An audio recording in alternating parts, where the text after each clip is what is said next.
What do you think? Oh, very nice. It's very cool, Bateman, but that's nothing. What do you think? Nice. But wait, you ain't seen nothing yet. Why? Impressive. Very nice. Let's see Paul Allen's.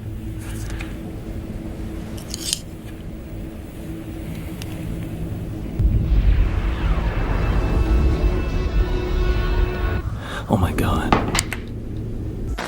So Luffy's team see Atlas down after the attack done by Rob Lucci. Of course, Jinbei and Chopper are saying, let's get out of here. Let's go ahead and get them some help. Let's go to Frankie since she's an android. And so we can go ahead and provide the help that she needed. But of course, Luffy and Lucci are looking at each other eye to eye like they want the smoke. And of course, they both want the smoke. Luffy knows exactly how dangerous Rob Lucci is. And Lucci, he wants that get back for that L he took way back at Enies Lobby. Jinbei, being the OG of the group, notices this, and he even tells Luffy, we have no time to deal with this situation right now. Even Luffy agrees. And over on the other side, Kaku is telling Lucci not to interact with Straw Hat here because he is now a Yonko of the sea. You can't just be going around attacking Yonkos as a government official. Before things get to popping, Luffy asks Lucci, look what you done here. Rob Lucci replies, I don't give a damn. Frankly, my dear, I don't give a damn. And of course, we're talking about the fact that he attacked Atlas, one of Vegapunk's satellites, the one that actually fed Luffy, and we all know what that means.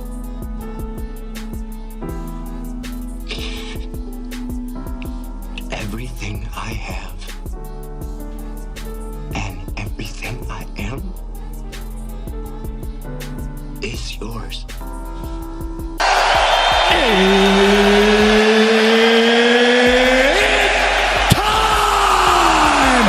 Luffy sets off the fight, aiming to hit Rob Lucci with a right punch, but Rob Lucci catches that shit with ease. Lucci started to give this man some offense, but to no avail. Monkey D. Luffy is moving like a monkey indeed. That's gotta be racist. Man, look at the animation on this thing, folks. We haven't even got to the real shit yet. And they get to this obvious Enies Lobby callback with them just throwing blows at each other, but instead Rob Lucci's hitting this man with finger pistols, armament finger pistols that we can actually see here. Realistically, he's breaking that man's finger like what that hoop did to Anthony Edwards. Edwards gets it back and threw it down. After that skirmish, Rob Lucci got the better of Luffy here. He ended up palm thrusting this man, sending him flying back, landing in gear secondo position. Round one goes to Rob Lucci. Then they started to strip as they're having a conversation. That's how you know shit's about to go down. And the little conversation basically went out like this. Rob Lucci started off asking this man, what's going on with that bounty poster now these days, huh?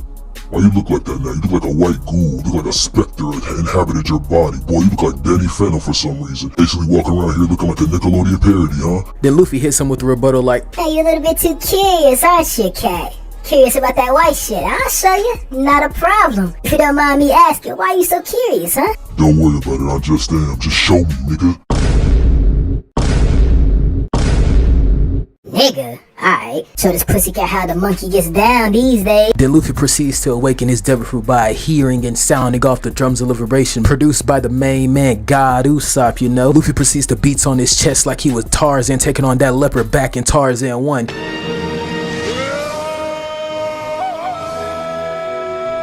While at the same time asking SpongeBob's question. Are you feeling it now, Mr. Krabs? Are you feeling it now, Mr. Krabs? Are you feeling it? Then when all the shenanigans are over, his clothes, his hair turned to bleach like he was MJ in the 90s. As my boy was transforming, he was just bursting out Conqueror's hockey everywhere, causing destruction and mayhem. Then we see Rob Lucci looking astonished, but ready to get active at the same time. Bro, Luffy's Looney Tuning so hard the animation can't even keep up in this situation right now. Then we hear Rob Lucci having a little talk to himself like, oh my god, this is gonna be amazing. Then after all that jumping for joy shit ends, off on Rob Lucci. And it was too fast for the eye can see because Rob Lucci didn't even see it coming. He sent that man bumbling and bouncing to the building right behind him. And let me say this as well, Gear 5 is truly ridiculous. This man tumbled and fumbled into a cloud that he formed after his transformation. Of course this form is not serious. Look what he just did. Look exactly what he just did. And he proceeds to call Rob Lucci Pigeon. Pigeon, the man that put him on the ground multiple times during Water 7 and in these lobbies. Pigeon. That's what he calls him. Me personally, I wouldn't take this level of disrespect. It's not even the animal that he turns into. Then Luffy proceeds to say, Hey, that's all you got, homie? Yeah, you see the form now. I whipped it out for you. That's all you can bring to the table now? Then Rob Lucci proceeds to say, Man, this flippin' ass annoying child. I don't even know what flip it means. Wait, hold on. Let me get my dictionary, see if I'm using this word right. Not showing a serious or respectful attitude. Man, got me so mad I'm extending my vocabulary by accident. Lucci transformed into his Nico form, but with a twist. He is also awakened as well, and I gotta say, this is the best form Rob Lucci has ever looked in the series. The cat food. This shit is nasty. Look at him. He just looks like he is ready for all the smoke. No Steven Jackson. Where you at? I'm in the middle of old block. You mean? Even Rob Lucci's transformation got Jinbei and Chopper looking like, shit. And Kaku's over on the sideline talking about we ain't got permission yet to go ahead and strike the Yonka, but that is literally too little too late because they have been getting active for the past 5 minutes now, and they about to get even more active like they on the card of UFC 300 here.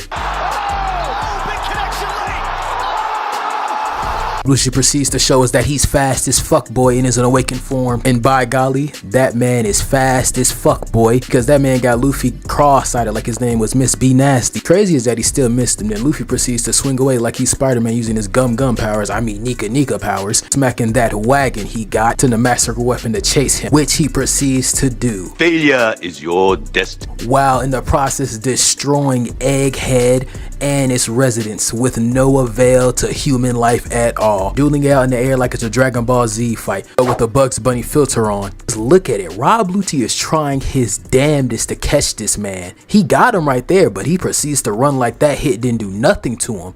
Stop it.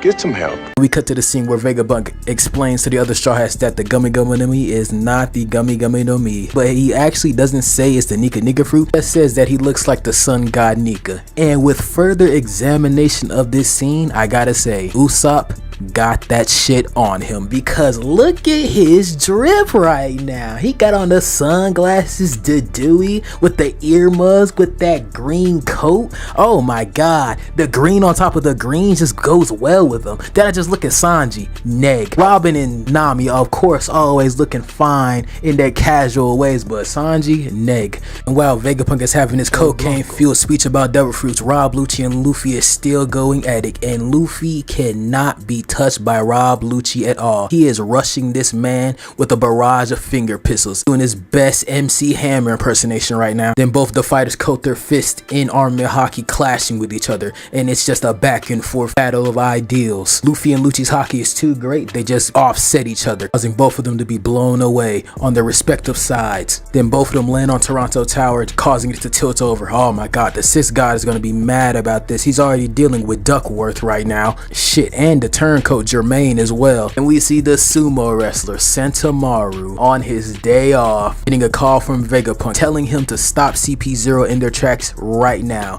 and if he does that he'll be seen as a traitor. But Vegapunk reminds him that he owes him a favor from saving him from poverty. What could Sentomaru do in this situation? He saved him from being poor, so he turns on the government right then and there, using the Seraphims to his advantage because he is the third man up when it comes to authority over these Seraphims. Lucci is still having a tough time getting his hands on Monkey D. Luffy. In this instance, he's doing his best Maharaga impression, but I never said Luffy was having a tough time touching Rob Lucci because he proceeds to hit this man with a gum mole pistol. Let me break it down how he did this. He's in his awakened form right now, meaning that everything that he touches turn into rubber. Bro punched the ground, causing a disruption where Rob Lucci was charging him at, hitting him in the gut. That was one of the most significant blows in this fight right now. And we all are thinking the same thing, that this man is thinking, that hurt like hell. He's basically playing inverse whack-a-mole with Rob Lucci's respect right now, because that is going down the drain. Then Luffy was about to hit this man with a clothesline from hell using his muscle powers, but Rob Lucci hit this man with shave, getting out the way, causing Luffy to hit a palm tree face first. That doesn't mean jack shit to the Yonko. This shit ain't nothing to me, man. I'm a dog.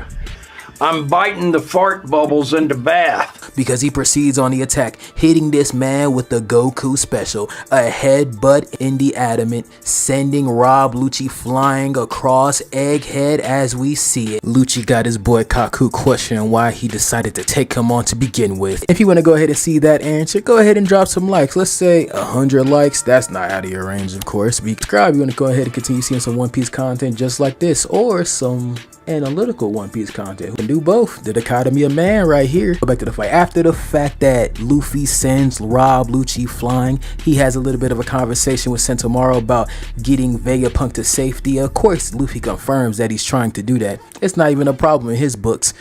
But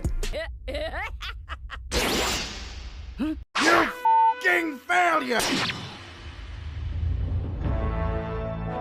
Rob Lucci then takes out Sentomaru right then and there, right in front of the Yonko Luffy with his hand pistol, taking out the man with the most authority over the Seraphim. And then the episode ends. What is to come next? We just gotta wait and see.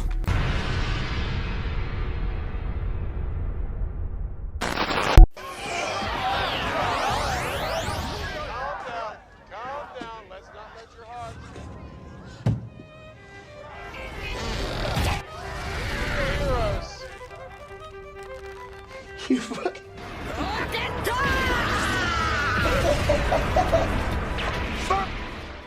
As we come back to all the Egghead shenanigans, we see Sentomaru knocked down thanks to Rob Lucci's hand pistol. Of course, Luffy reacts in a Looney Tunes style.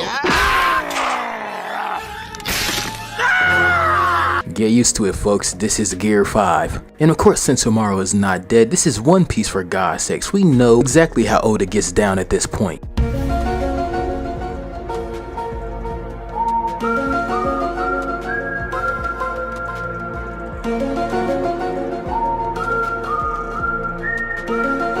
And like I said in the video before this one, go ahead and check that out if you haven't already. Rob Lucci look like a pure demon incarnate here. Look at the animation on that attack they gave this man. We're not even in the thick of things yet. Then Rob Lucci started to have a little bit of a chit chat with Sentomaru. Well, not a chit chat, more like a command. God damn, I ain't do that attack in a minute. Ugh, gotta crack my neck. Gotta loosen up a little bit. Oh, you still alive? Stay down, fat boy. Hey, don't call me fat, you fucking... Alright, first of all, you fat fuck of a I am Puerto Rican. Or Italian, I don't know. Read the SBS to understand. Man, no one talks about you, no one likes you. Then look it up on Tumblr, that's still a thing. Luffy got in his 4-point stance position like his name was Pickle and he was attacking a man named Kaioretsu. He is really running the floor up to the sky right now, showing that he's increasing his speed. He should have said before he left off though. And of course, Rob Lucci seen that attack coming from a mile away because he was just standing there watching him do it. And Luffy attempts to hit this man with a hockey right hand. Rob Lucci hit him with a weave that hit this man straight in the side of his adamant. Amazing. Every word of what you just said was wrong. See, what's crazy about Rob Lucci's attack right here is not the fact that he sent this man sky high like he was a member of Team Rocket. It's the fact that he is smiling as he's getting hit by this man. And I gotta say, I think this is like the most significant blow Rob Lucci has ever dealt in this fight. And I think this is the second blow that he hit on this man as well. And with the fact that he failed in knocking out Sentomaru with his hand pistol, he goes in with a second attack, trying to gain control of the Seraphim, as he says. But Monkey D. Luffy saves the day once again. I'm him. I've been him. I will continue to be him. Hitting this man Rob Lucci with his Gum Gum Don whip, which he turns his leg into armament hockey and slapped this man straight in the face with it, while turning into a Beyblade. causing Rob Lucci to turn into Beyblade. After that fact, Luffy just straight up turned into the Tasmanian Devil and just drilled into the ground. This fight is just truly bananas at this point. He even had enough time to wiggle his toes. To that strike, he sends Rob Lucci flying into some more building. And I think this is the third time he did this to this man Lucci, just sending him flying. Gear 5 is getting out of control at this point because Chopper, the 17-year-old, is telling Luffy to get it together. Well then get your shit together. Get it all together and put it in a backpack. All your shit, so it's together. And if you gotta take it somewhere, you know? Take it to the shit store and sell it. Or put it in a shit museum. I don't care what you do. You just gotta get it together.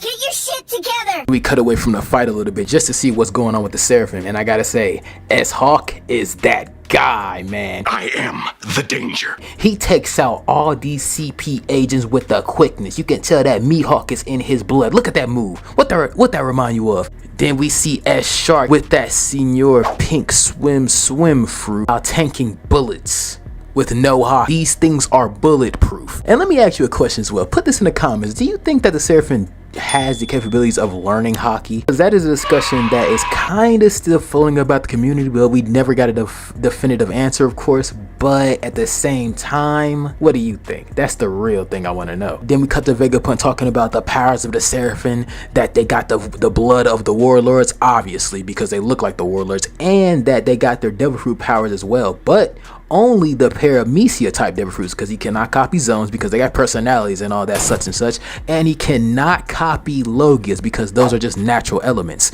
which makes total sense. I like how Oda did this, giving a role to the Paramecia type devil fruits, because those are just a mess. It's just anything goes with those things. I love how all the characters here just diss that pedophile Caesar, you know, get they shot in. Fuck that nigga. Hey, fuck no. Then we go back to big boy Sentomaru, who is still struggling to breathe right now due to Rob Lucci's last attack. But before Rob Lucci has the chance to take out Sentomaru once and for all, they have a little bit of a conversation, of course. Goddamn, that so-called Yonko just sent me flying through a building once again, but I'm still kicking and moving, just like nothing ever happened. So, see, where your homie went? Okay, first of all, that is not my homie. Second of all, he is nowhere to be found. So you finna still be like that even on your deathbed? Alright, that's cool. Hey, you call him or... But I am Puerto Rican, or Italian. It's not cool, of course, but at least I'm not white. You could be Italian, right? Motherfucker, we don't know that! But before Rob Lucci can land the killing blow on Sentomaru, Monkey D. Gear 5th Luffy makes his appearance once again, and he appeared like he was the main attraction for Astro World. It's lit! There's another reference for this, like a main reference. I'm not sure to it, to be quite honest. Put that in the comments as well. It's something to it, I know it is. It's just not coming to me right now as I freestyle this video. But anyway, he comes up looking like a big mouth character trying to eat Rob Lucci whole. But Rob Lucci is too fast for the eye can see. He's always been like this. Fast as fuck, boy. But guess what? Luffy can keep up with this man's speed like it was nothing. He even flies right past him, showing him that he ain't shit. You're not that guy, pal. Trust me. You're not that guy. But before he does that, Luffy literally chomps up the gravel that's right in front of him and spits it on this man. He spat on this man. The disrespect. That shit is so disrespectful. So disrespectful. That shit. He's truly dog walking Rob Lucci at this point. In this fantastic animation. I said it once, but I gotta say it again. This looks so clean, dog. Then after the fact Luffy's done spitting on this man Rob Lucci, he then has an idea. He turns the travel tube that they use to get around Egghead into pure rubber. But in this case, it's about to be a bungee cord for Monkey D. Luffy. Remember that clothesline from hell he missed in the previous episode? But now, he's about to put that pussy into the pavement. Bro conjured up goggles from thin air to make sure that he gets this man. It even have technology in it. He's busted. Luffy is truly busted if he can do shit like this. He had this man Rob Lucci in PTSD mode because he was thinking way back to their previous encounter in Eni's lobby, in which he lost, and now in the present time and day he loses once again, thanks to Luffy hitting his Gum Gum Dawn rocket, turning Rob Lucci's stomach into rubber, causing him to pass out. Well, that's gonna be the end of the bout, and I gotta say, what a fight it was. If we get more animation just like this in Egghead, Egghead might be the best arc in post time skip, cause you haven't seen anything yet.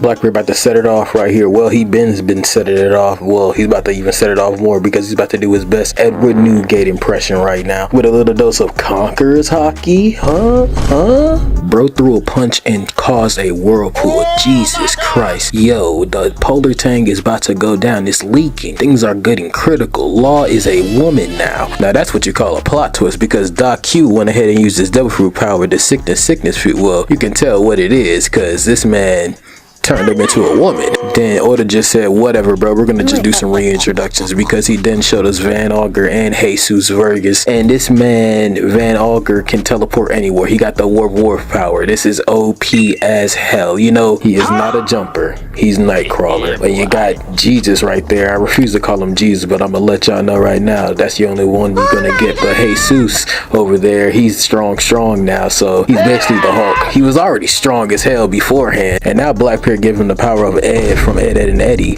Nevertheless, thanks to Van Augur, this man Jesus throws a freaking mountain towards the Heart Pirates, and Law does his thing. Is he already tired? The fight hasn't even begun with Captain versus Captain. This is actually concerning. Well, he did use a lot of hockey when he transformed back into a male, and he had to use a lot of hockey to transform his whole crew back into men. So yeah, he kind of took an L in this situation, thanks to Doc Q being the Dave Chappelle of One Piece. Even so, Law is still here, armed and dangerous, ready to take on Winter the Yonko of the Sea. That's one of the craziest sentences I ever said. Law is here to take on Blackbeard. Winter takes off, from Law's words only. Like, bro tried to act so hard here. We already know you was about to get mugged, so he might as well trying to go out swinging. Look at this face. This face look confident, right? But come on, we can tell through the cracks. He is scared out of his boots. This man has 2 devil fruits. He knows exactly who he's dealing with. We haven't even seen the Rocky Port incident yet, but either way, they work together. He knows exactly what Blackbeard is about. He was there at the Marineford War. This man is Marshal D. Shiesty for a reason. Law started to give his crew some commands finally, because we never seen his crew in act. We all thought they were Skrulls, but here is the day they can prove us wrong. They somehow, someway take the dub against the Blackbeard Pirates. We all know that's not gonna happen, because Law crew is literally the prime comparison of the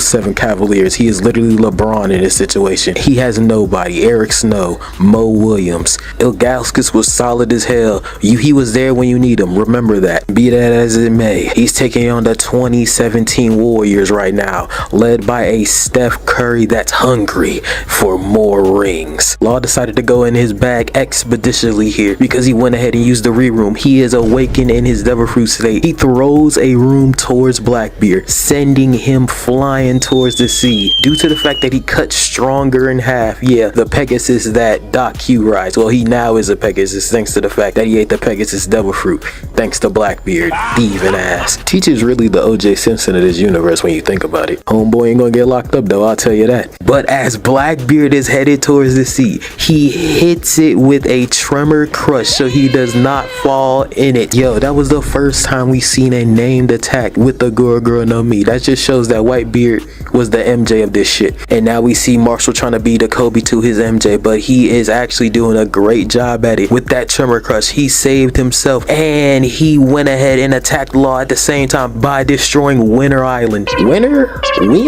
One or the other. We literally see Law getting stomped down to the ground in an earthquake, like he was doing 10 times gravity. It was a DBZ training arc. When Blackbeard hit the earthquake at Law, it looked like he just got hit with a gunshot. His crew is looking like they are fighting for their lives right here. He broke the whole island's canvas in half. He made a new port for the whole goddamn island. That just shows how powerful Blackbeard is with that devil fruit. Trafalgar even says it himself. He is a monster. Look at that man. He's going for it. He is trying to destroy him in one fell swoop. He's still going for it. This man Doc Hugh decided to say bombs away like he was prime Damian Lillard taking on OKC and send apple bombs towards the Heart Pirates, and they just have to dodge in this situation because, hey, bombs are flying out of the sky. What are you gonna do in this situation? Well, I'll tell you what they're about to do. Hachi and Penguin are in the sea. They're about to do some North Blue techniques that we never seen before.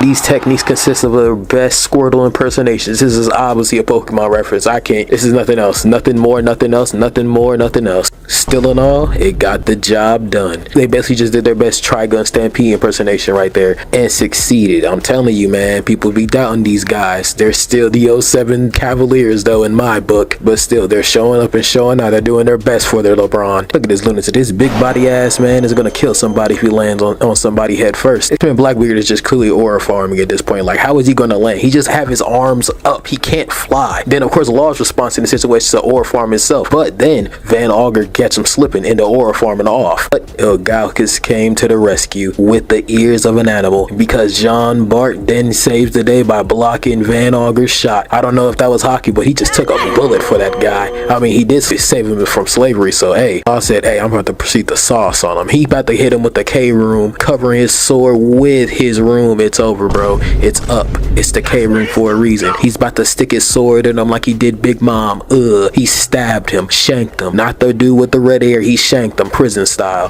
Like the odd prison break. And we all know full and well, scared straight. Then he proceeds to shock that man with his willy and electrifies him inside and out, causing him to cough up blood. That's one of the most dangerous moves in Law's Awakened bag. He got him bleeding eternally. Bro succeeded in hitting this move on two Yonkos, Big Mom and Blackbeard now. I love this scene. This just shows how tapped Blackbeard is. This man Van Augur says, hey, you want to go back to the ship, Commodore? Blackbeard, of course, says, nah, we press on. Alright, we with it then. Like, yo, he's still with the smoke after almost dying in midair. I wonder whatever happened to Amelia Earhart. And different topic, different day, because now Blackbeard and Law are right next to each other, face to face with it. Even Akainu's jealous that he can't run the fade over there alongside those folk. Law uses his room and his tact ability to surround himself with cinder block. This man Blackbeard's with it though. He calls it interesting. Yo, but then he throws him at Blackbeard. This man Blackbeard, of course, is gonna have a counter waiting for him. And of course, he counters with that Gura, causing a landslide to attack Law. But Law got a rebuttal. He uses his room to get around in this situation. Hell, even Blackbeard got to go ahead and give him his props.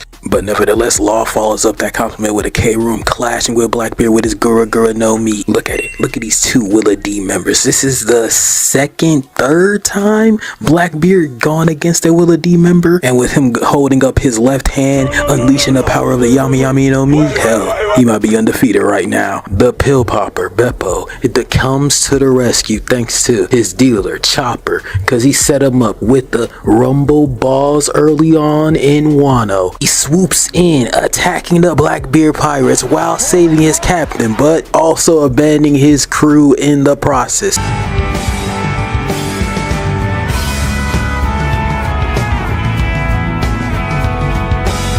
Yeah, I'm gonna be real with you, I'm not giving this fight its proper due here. They literally did not fight at all. Like at all. Like it's just one shot. He literally one-shotted Kid right then and there.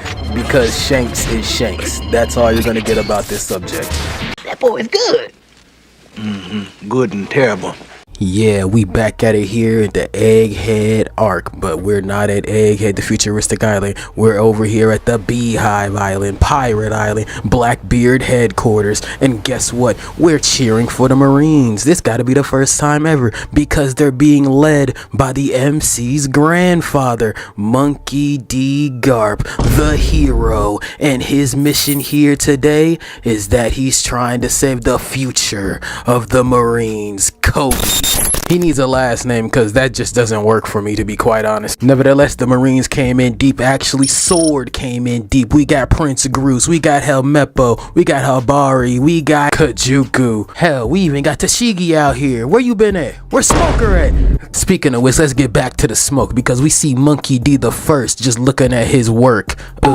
He talking about he's not satisfied. This isn't over until I say it's over! You know how godly this man had to be in his prime, but now we see Kobe and Habari trying to escape Pirate Island, of course, because the job is done. We got the hero in the hand. But hey, Aokiji was not having it today.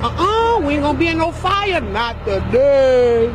He froze Habari ice cold, absolute zero out of nowhere, causing the conflict to surface. Finally, we are here. The reason we are here today, we are about to see what went down on Pirate Island. A former Admiral Aokiji, now known as Kuzan, the Titanic captain of the Blackbeard pirates, taking on the hero of the Marines, Vice Admiral Garp. Y'all know when that name Monkey D is put in front of you, you know they are about action. They went ahead and had a conversation. Kuzan, the fuck wrong with you, boy? Come back to the Marines, man. Get back in uniform. This ain't you. Nah, that ain't it no more. Y'all played for me for too long. Y'all played for me for that position. Y'all let Sakazuki take over. Sakazuki, get over that shit, man. You think you still in charge of me. You think this is a game still. I'll show you what it is, teach. And I don't mean teach like my captain. I mean teach like my teacher. Remember this, Kobe? He'll fail you just like you failed me. Yo, fuck you, you tripping hoe.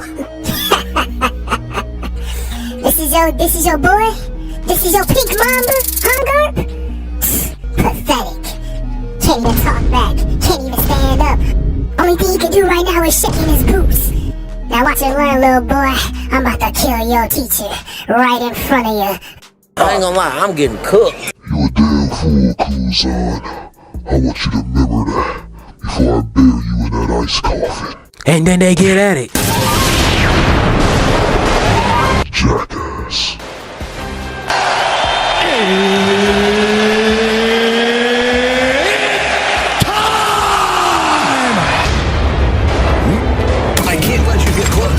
This man decided to do some ice wizardry and decided to throw an ice ball at Garp, freezing him in a ball of ice. But look at this. This before he got frozen. This man Garp had a smile on his face. He is tapped just like his grandson. And once again, they start to have a conversation. Of course, they're master and student. But the student is talking about, hey, you gotta save your beloved pupil.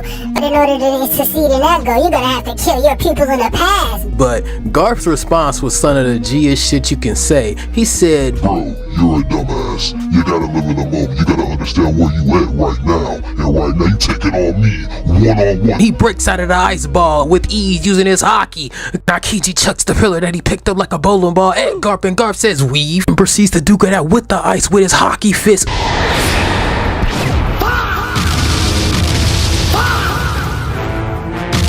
And then Kuzan had to do his best Usopp impersonation right here.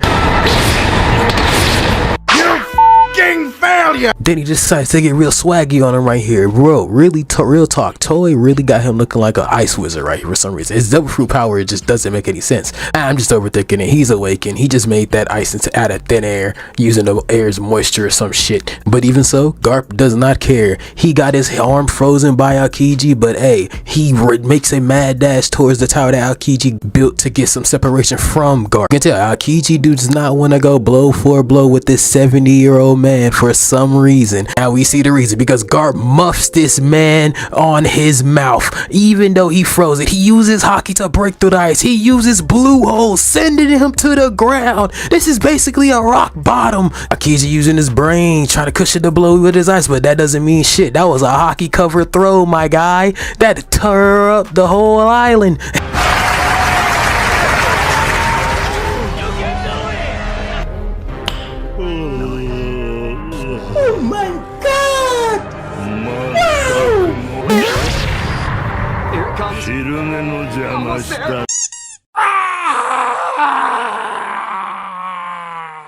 Oh my God!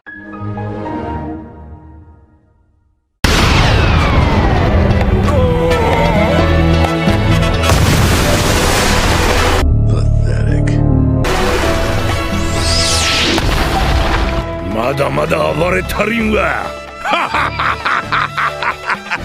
いいかお前たち、気合いじゃ。Yeah, you with some pirates. Then chuck 3 pirate fireballs towards the pirates because, hey, they're the ops. This man Garp took what Rengoku said seriously. Set your heart ablaze. But this man said his heart is actually the pirate island. And actually his heart is Avala Pizarro's heart because he set that thing ablaze. You thought it was over. Watch out, watch out, watch out, watch out!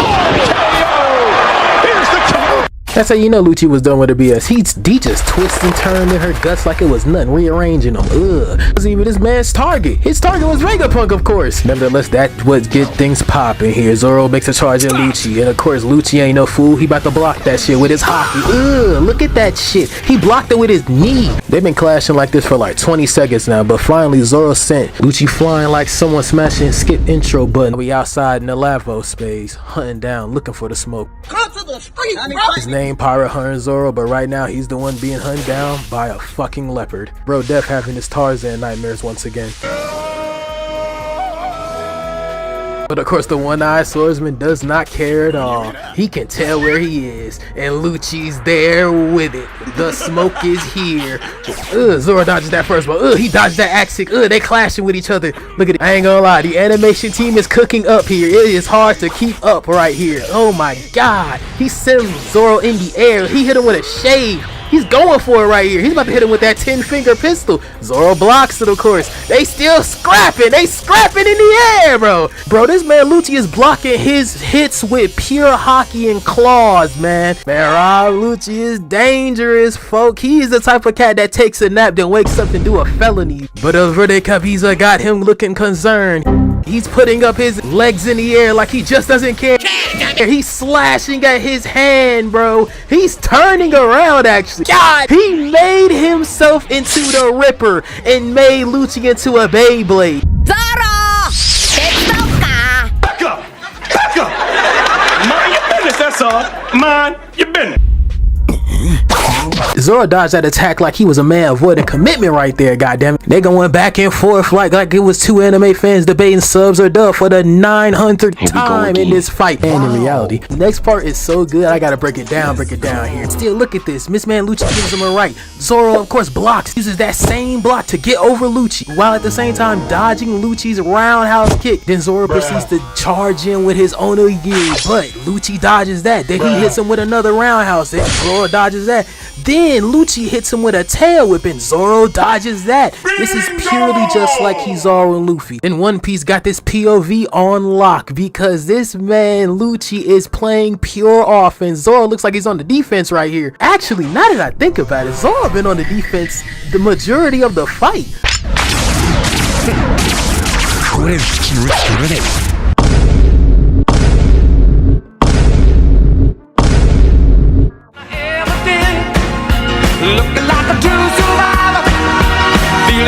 Like I said beforehand, this just confirms it. He blocked about 4 of Lucci's attacks right here. He is most definitely on the defense. Zoro been blocking Lucci this whole time like he was Denzel saying, You get your fucking hands off me.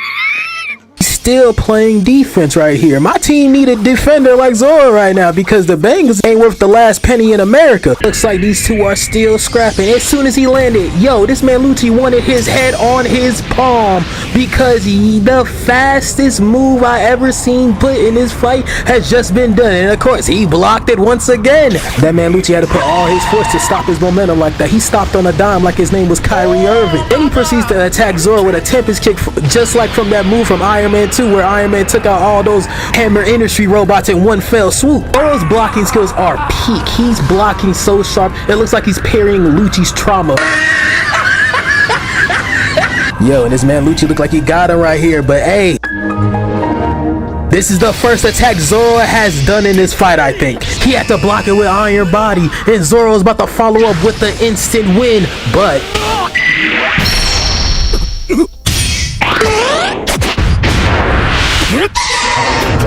All right. right, let's do this one last time. So after the 5 elders make their appearance, yada yada, we back to the fight. This man Zoro is finally on the offense. You see him going for his fencing attack against Rob Lucci, but this man Rob Lucci is once again in the air. This leopard can fly, it seems like. He must have drank a Red Bull. Gives you wings. Because while in the air, this man hits 2 Tempest kicks and then charges right towards Zoro. But of course, Rora Nora is on the prowl. He moves out of the way of those kicks. He's hitting them with flash Tempest kicks now. They're cutting up the forest. Yo, he pierces right through a cloud to get through. And no, Rob Lucci turned into a baby mid-sky. He's on his Tasmania type devil type B, just like Monkey D during his fight.